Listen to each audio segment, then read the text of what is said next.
కిట్టుగాడు మీ ఇద్దరికి పుట్టినవాడు కాదు.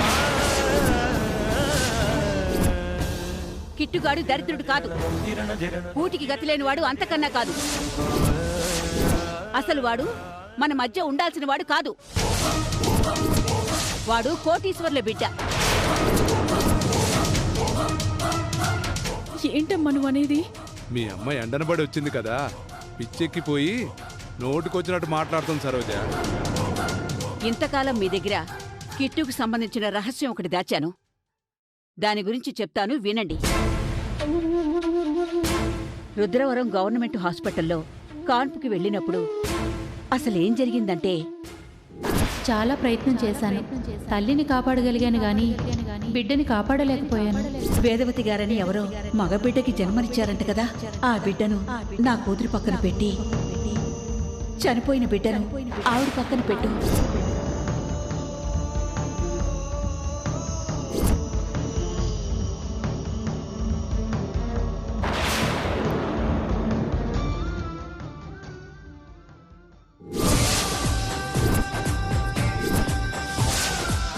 కిట్టు వేదవతి ప్రసాదరావు గార్ల కొడుకు.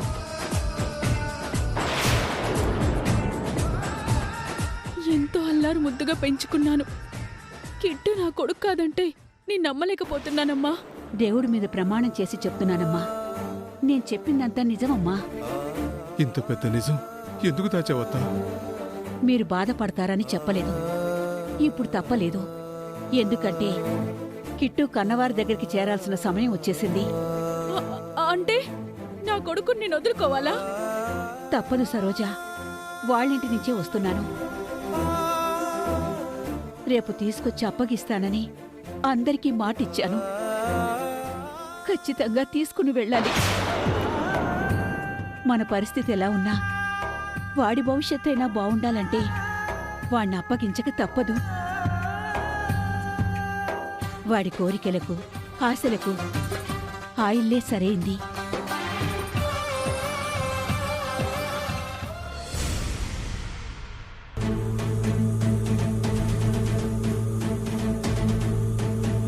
వాడు రాగానే జరిగిందంతా నెమ్మదిగా చెప్పి ఇక్కడికి తీసుకుని వస్తాను.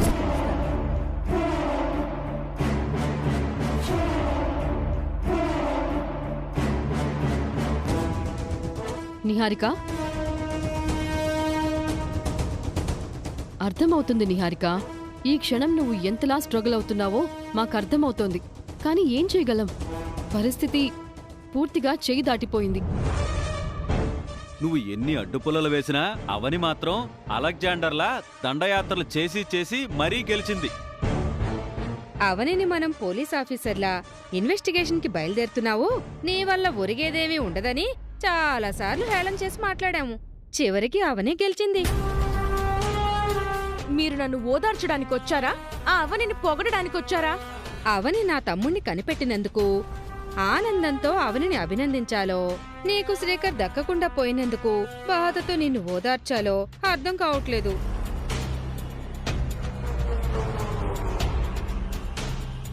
ఈ సందర్భంలో నాకో చిన్న కథ చెప్పాలనిపిస్తుంది. నిహారికకి ఉపయోగపడేదైతే చెప్పండి అన్నయ్య. ఇద్దరు అన్నదమ్ములు ఆవు గురించి కొట్టుకుని కోర్టుకెక్కారంట.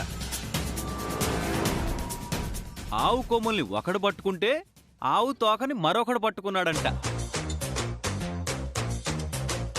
వాళ్ళ అమాయకత్వాన్ని గ్రహించిన వకీలు ఆవు పొదుగు దగ్గర కూర్చున్నాడంట. ఈ కథలో నీతేంటి? ఏముంది?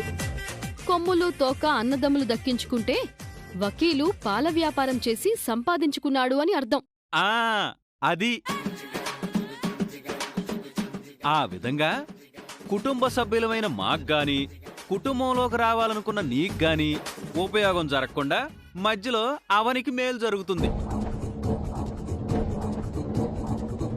శ్రీకర్ నీకింక దక్కడని క్లియర్గా అర్థమైంది కదా. ఇప్పుడు నువ్వేం చేద్దామనుకుంటున్నావు? రాబోయే నా రెండో తమ్ముడిని చేసుకోవడానికి నువ్వు సిద్ధంగా ఉన్నావా? అంతకు మించి నిహారికకు మరో ఆప్షన్ ఏముంది? ఏమీ లేదు. నిహారిక, నువ్వు మెంటల్గా ఏం ప్రిపేర్ అవుతున్నావు? రాబోయేవాడు ఎలాంటివాడో, ఎలా ఉంటాడో మనకు తెలీదు. కానీ అతనే నీకు కాబోయేవాడు. నువ్వు శ్రీకర్ని దక్కించుకోకపోయినా ఈ ఇంటికి కోడలివి కావాలి అంటే అతన్నే పెళ్లి చేసుకోవాలి. చేసుకుంటాను.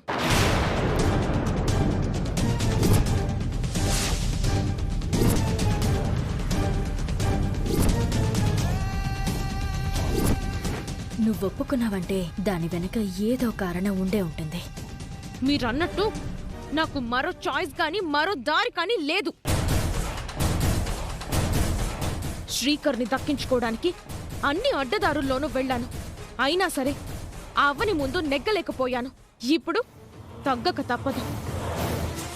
రాబోయే వారసుడితో తాళి కట్టించుకోక తప్పదు.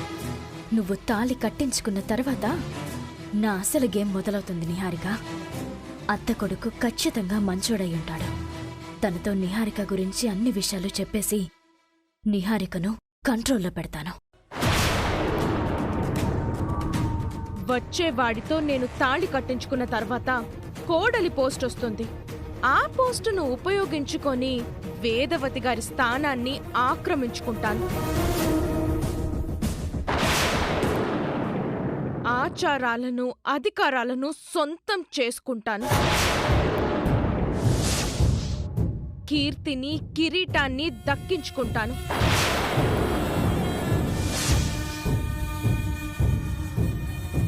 పది ఊళ్ళకి మహారాణినవుతాను. చేతికి తాళాలు ముక్కుకి ముక్కు పుడక చేరిన తర్వాత నా ఆట మొదలు పెడతాను. కుటుంబం అంతా నా గ్రిప్పులోకి వస్తుంది కాబట్టి నా పగను తీర్చుకుంటాను. మా మీదేం పగలేదు కదా? నా ప్రతీకారం ఆ అవ్వని మీద, అవ్వనిని పెళ్లి చేసుకున్న శ్రీకర్ మీద.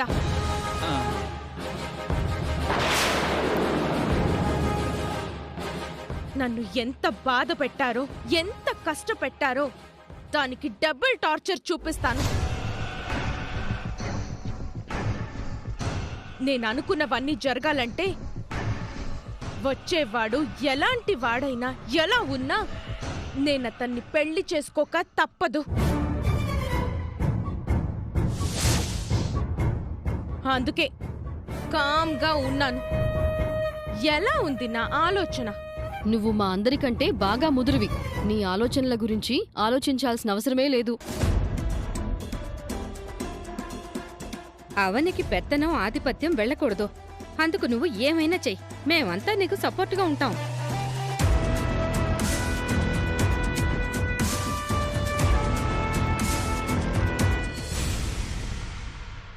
ఏమండి, మీకు ఒక విషయం చెప్తాను. మనందరికీ ఉన్న ఆనందం పెద్దిరాజన్నయ్య, వసంత వదిన, లావణ్య అక్కలకు అస్సలు లేదు. అందరూ ఆ నిహారికకు సపోర్ట్ చేస్తున్నారు. చేసుకొని అవని, దానివల్ల మనకొచ్చే నష్టమే ఉంది? నిహారిక వలన ముందు ముందు చాలా ప్రమాదం ఉంది బావా. ప్రమాదమా? అవును బావా. అజ్ఞాత వారసుడు రావడం వల్ల సంబరాల కంటే ఆపదలే ఎక్కువగా కనిపిస్తున్నాయి. ఏమంటున్నావు నువ్వు? నిహారిక రాబోయి మీ అన్నయ్యను చేసుకోవడానికి ఎందుకు సిద్ధపడుతుందో తెలుసా? వచ్చేవాడితో నేను తాళి కట్టించుకున్న తర్వాత కోడలి పోస్ట్ వస్తుంది. ఆ పోస్టును ఉపయోగించుకొని వేదవతి గారి స్థానాన్ని ఆక్రమించుకుంటాను. చేతికి తాళాలు ముక్కుకి ముక్కు పుడక చేరిన తర్వాత నా ఆట మొదలు పెడతాను. కుటుంబం అంతా నా గ్రిప్పులోకి వస్తుంది కాబట్టి నా పగను తీర్చుకుంటాను. నా ప్రతీకారం ఆ అవ్వని మీద, అవ్వనిని పెళ్లి చేసుకున్న శ్రీకర్ మీద. నిహారిక పగ మన మీద మాత్రమే అని మనం అనుకోవడానికి లేదు బావా. కుటుంబం మొత్తం మీద చూపించేస్తుంది. కుటుంబాన్ని సర్వనాశనం చేసేస్తుంది. అందుకే నేనొక ఆలోచనకొచ్చాను. ఏంటది? నిహారికను ఈ ఇంటి కోడలిని కానివ్వను. నిన్ను దక్కించుకుని కోడలు అయిపోదామని చాలా ప్రయత్నాలు చేసినప్పుడు నేను పోరాడి ఎలా ఆపగలిగాను, ఇప్పుడు కూడా అదే రకంగా ఆపేస్తాను. రాబోయే మీ అన్నయ్యతో ఎట్టి పరిస్థితుల్లోనూ పెళ్లి జరగనివ్వను. అక్కడ చాటు నుంచి నా మాటలు వినేయడం, ఇక్కడికొచ్చి మొగుడి దగ్గర తగిలించేయడం, నేను కోడలు కాకూడదని నిర్ణయించుకోవడం చాలా చక్కగా చకచకా చేసేస్తుంది. నువ్వు మామూలు దానివి కాదు. నిహారిక ప్లాన్స్ గురించి అమ్మ వాళ్ళతో మనం చెప్పినా నమ్మే పరిస్థితిలో లేరు. మరి వాళ్ళ పెళ్లి ఎలా ఆపగలం? అందుకు అమ్మ నాన్నలు ఒప్పుకోరు. ఎందుకంటే అన్నయ్యతో నిహారిక పెళ్లి జరిపించే ప్రయత్నాలు మొదట మొదలుపెట్టింది నువ్వే. ఇప్పుడు నువ్వు వద్దంటే నీ మాట వాళ్ళు వినరు. అదీ కాక అమ్మ వాళ్ళిప్పుడు గౌతమి వాళ్ళకి ఆన్సరబుల్. పెళ్లి చేయడం కుదరదని అన్నారంటే వాళ్ళ కూతుర్ని మన ఇంట్లో ఇన్ని రోజులు ఉంచుకున్నందుకు భయంకరంగా ఏవేవో క్లెయిమ్ చేసుకుంటారు. అప్పుడైనా మనం ఇబ్బంది పడక తప్పదు. నువ్వు బాగానే ఆలోచిస్తున్నావు శ్రీకర్. ఏదేమైనా సరే నేను మాత్రం వాళ్ళ పెళ్లి జరగనివ్వను. కొడుకుని కనిపెట్టిన విషయంలో అమ్మా నాన్నల దృష్టిలో నువ్వు పాజిటివ్గా ఉన్నావు. ఈరోజు నిన్ను అభినందించడానికి మాటలు రాకపోయినా చేతులు రాకపోయినా మేనకోడలి గొప్పతనం గురించి గుర్తించక మానరు. రేపటి రోజున సత్కరించుకోవడం మానరు. నువ్వు పెళ్లి ఆపితే అదంతా పోగొట్టుకుంటావు కదా. నాకు గౌరవాలు సన్మానాలు దక్కకపోయినా పర్వాలేదు బావా. నాకు నా కుటుంబం ముఖ్యం.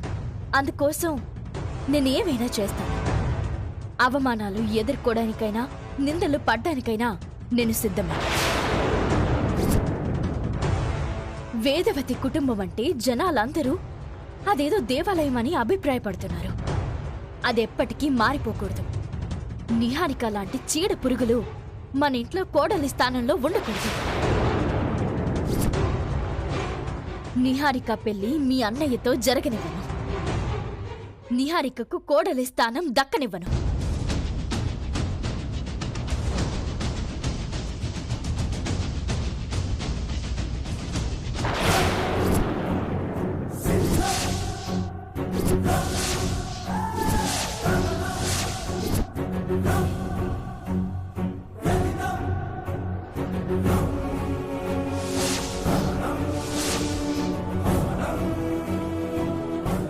విన్నాను, నీ ఉపన్యాసం అంతా విన్నాను.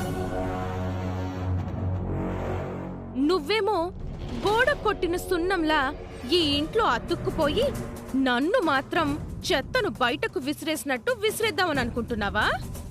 చెత్తను బయటికే విసిరేయాలి, ఇంట్లో ఉంచకూడదు.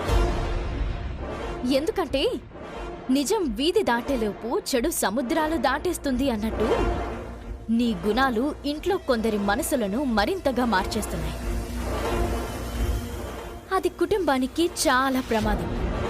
నన్ను ఇంటికి దూరం చేద్దామని అనుకుంటున్నావు కదా? నీ సంగతి ఇప్పుడే తేలుస్తాను. రా. ఏయ్, నిహారిక! ఏయ్! అవని! వదలు! నిహారిక! వదలు నిహారిక! నిహారిక, చెయ్యొదులు!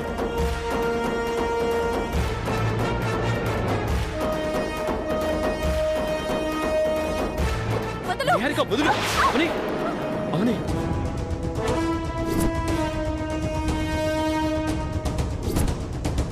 అత్తయ్య, మామయ్య, అందరూ బయటికి రండి. నువ్వు మా ఇంటికి కాబోయే కోడలు అయి ఉండొచ్చేమో. అవని ఆల్రెడీ ఇంటి కోడలు. నా భార్య పట్ల, ఈ ఇంటి చిన్న కోడలి పట్ల దురుసుగా ప్రవర్తించినందుకు నీకు శిక్ష ఏంటో తెలుసా? చంపదెబ్బ. నిన్ను ఆగు, ఆగు!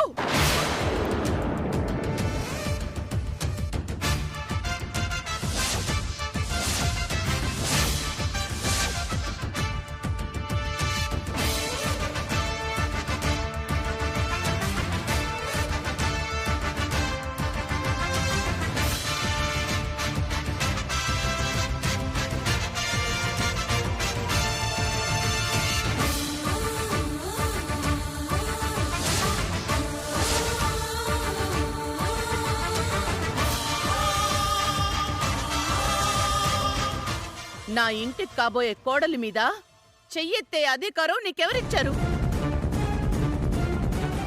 ఈ ఇంటి చిన్న కోడలి పట్ల మూర్ఖంగా ప్రవర్తించింది. అందుకే చంప దెబ్బతో సమాధానం చెప్పాలనుకున్నాను. ఏయ్, ఏం తప్పు చేసిందని ఇంత ధైర్యం చేస్తున్నావు? లాజిక్గా ఆలోచిస్తే నువ్వు చేస్తున్నది ఎంత పెద్ద తప్పో తెలుసా చిన్నోడా? నిహారిక రేపటి రోజున మీ అన్నయ్యకి భార్య కాబోతుంది. అంటే నీకు వదిన వరస. వదినంటే అమ్మతో సమానం. అంటే ఇప్పుడు శ్రీకర్ అమ్మ మీదకి చెయ్యెత్తినట్టు అంతే కదన్నయ్య? అంతేగా మరి. మన కుటుంబం నిహారికకు న్యాయం చేయకపోగా తిరిగి ఇలాంటి అవమానాలేంటో పాపం. అసలేం జరిగిందంటే అత్తయ్య, నోర్మొయ్.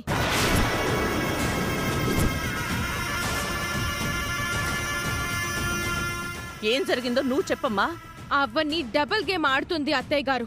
అలాంటి విద్యలు నీకు తెలిసినంతగా ఇంకెవరికి తెలుస్తాయి? నిహారికి చెప్పేంత వరకు నువ్వేం మాట్లాడుకో. ఏం జరిగిందో నువ్వు వివరంగా చెప్పు నిహారిక. అత్తయ్య గారు, నేను శ్రీకర్ గారిని ప్రేమించాను, పెళ్లి చేసుకోవాలి అని అనుకున్నాను. ఆ విషయం గురించి మా పేరెంట్స్ వచ్చి మీతో మాట్లాడితే జాతకం కలవాలి అని అన్నారు. జాతకం గురించి చెక్ చేసుకుంటే బ్రహ్మాండంగా కుదిరింది కాబట్టి నన్ను మీ ఇంట్లో పెట్టుకున్నారు.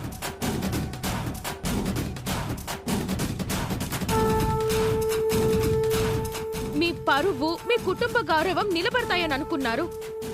అక్కడ పదుళ్లకు న్యాయం జరగాలి అంటే నా ద్వారా ఆచార సాంప్రదాయాలను ముందుకు తీసుకెళ్లాలి అని అనుకున్నారు.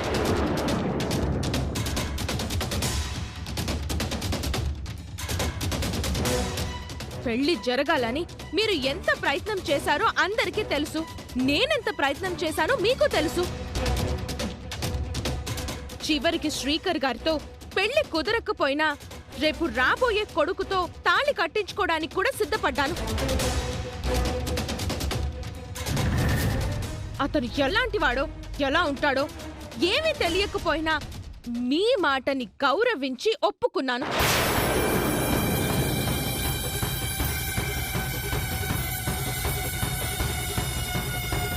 జాతకం కుదిరిన కోడలు ఈ ఇంటికి రావాలని పెద్ద పెద్ద యుద్ధాలు జరిగితే ఆ కోడలు ఈ ఇంట్లో అడుగు పెట్టకూడదని ఈ అవని ప్రయత్నాలు చేస్తుంది. ఎట్టెట్టెట్టెట్టా? రేపు రాబోయే మీ అబ్బాయితో నా పెళ్లి జరగనివ్వదంట.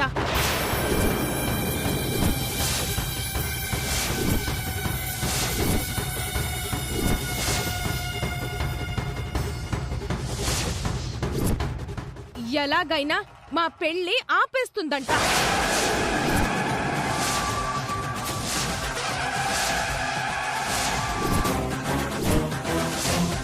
నేను చీడ పురుగునంట, చెత్తనంట.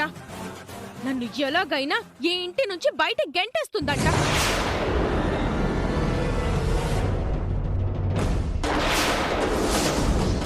ఈ మాటలన్నీ శ్రీకర్ గారితో చెప్తుండగా నేను విన్నాను.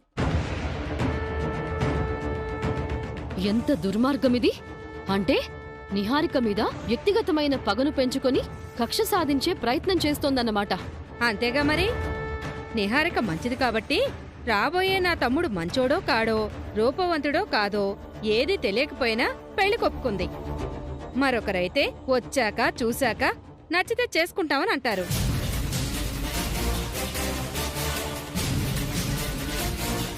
పాపం నిహారిక ఎలాంటి కండిషన్స్ పెట్టకుండా ఒప్పుకుందంటే చాలా గ్రేట్.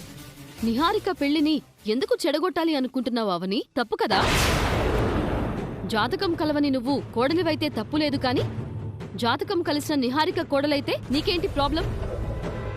రాబోయే బామ్మర్దికి నిహారికనిచ్చి చేయాలని నువ్వే అన్నావు కదా. కులగురువు చెప్పిన మాటల్ని సమర్థించావు కదా. ఇప్పుడు ఎందుకిలా చేస్తున్నావు? అయిపోయిందా? అందరూ మాట్లాడడం అయిపోయిందా? ఇప్పుడు నేను చెప్పేది వింటారా? నువ్వేం చెప్పాల్సిన అవసరం లేదు. నిహారిక పెళ్లి జరగనివ్వను, ఇంటి కోడల్ని కానివ్వను అని అన్నావా లేదా? అదొక్క చెప్పు. అంటే నా మాట మీద మీకు నమ్మకం లేదా అత్తయ్య? ఉందమ్మా, కానీ తన నోటి నుంచి కూడా రావాలి కదమ్మా.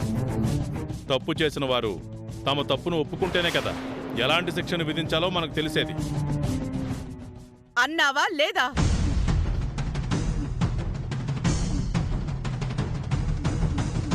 చెప్పు. అన్నాను.